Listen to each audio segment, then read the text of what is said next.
حضرت سیدنا ابو سلیمان درانی رحمتullah علیہ فرماتے ہیں کہ میں پہاڑوں سے لکڑیاں جمع کر کے لاتا اور انہیں بیچ کر اپنی گزر بسر کیا کرتا تھا۔ میں تلاشی معاش میں حلال و حرام کو ضرور پیش نظر رکھتا تھا۔ ایک مرتبہ میں نے اولیاء بصرہ کی ایک جماعت کو خواب میں دیکھا۔ میں نے ان سے عرض کی، اے ائمہ مسلمین، مجھے ایسی حلال روزی بتائیں جس کا اللہ عز و جل کو حساب نہ دینا پڑے اور نہ ہی مخلوق کا احسان اٹھانا پڑے۔ تو انہوں نے میرا ہاتھ پکڑا اور مجھے ترتوس شہر سے مرج نامی بستی میں لے گئے۔ وہاں ایک حبازی تھی۔ حبازی ایک چوڑے پتوں والی بوٹی ہے جو سارا سال پھل دیتی ہے۔ اس کی طرف اشارہ کر کے فرمایا کہ یہ ہے وہ حلال شے جس پر اللہ عز و جل تجھ سے حساب نہ لے گا اور نہ ہی تمہیں اس میں مخلوق کا احسان اٹھانا پڑے گا۔ حضرت سیدنا سلیمان درانی رحمتullah علیہ فرماتے ہیں کہ میں نے ایک طویل مدت تک کچی اور پکی حبازی کھاتا رہا، حتیٰ کہ اللہ عز و جل نے میرے دل کو پاک کر دیا۔ میں نے سوچا اگر جنتیوں کو میرے جیسا دل عطا ہو جائے تو اللہ عز و جل کی قسم وہ خوش ہو جائیں گے۔ ایک دن میں شہر کے دروازے کی طرف نکلا۔ وہاں میں نے ایک نوجوان کو شہر میں داخل ہوتے دیکھا۔ لکڑیاں بیچنے کے ایام سے کچھ سکے میرے پاس رکھے ہوئے تھے۔ میں نے سوچا کہ وہ سکے اس اجنبی کو دے دیتا ہوں تاکہ یہ انہیں اپنی ضروریات میں استعمال کرے۔ جب وہ میرے قریب آیا تو میں نے اسے سکے دینے کے لیے اپنی جیب میں ہاتھ ڈالا ہی تھا کہ مجھے اس کے ہونٹ ہلتے ہوئے دکھائی دیے۔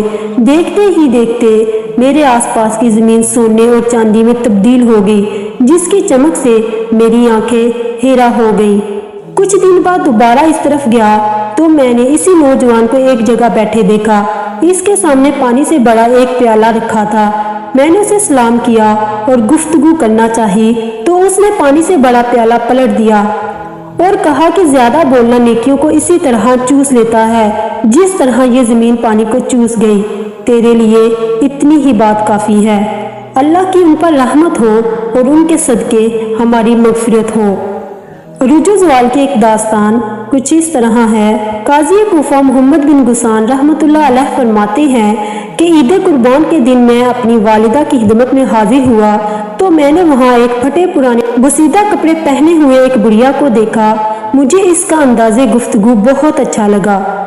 میں نے اپنی والدہ سے پوچھا، یہ عورت کون ہے؟ فرمایا، یہ تمہاری خالہ آنیہ ہے جو ہارون الرشید کے وزیر جعفر بن یحییٰ برمکی کی ماں ہیں۔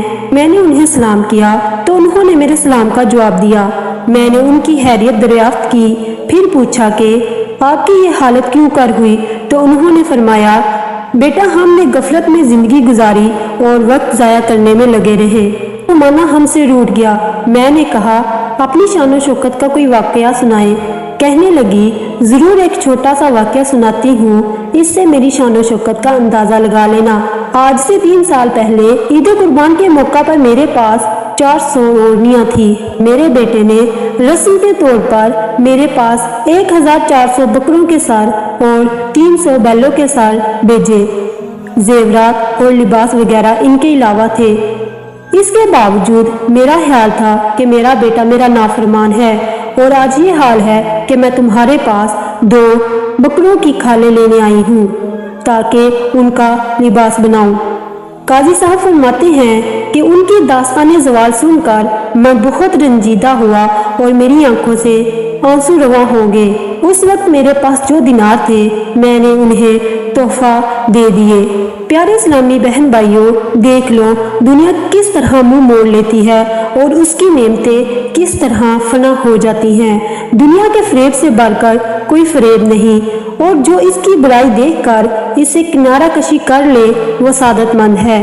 دنیا کے مصائب کثیر ہیں، ان میں سے ایک مصیبت بندے کے مال اور اولاد میں آتی ہے اور دوسری بندے کو اسلام سے دور کر کے کافر بنا دیتی ہے۔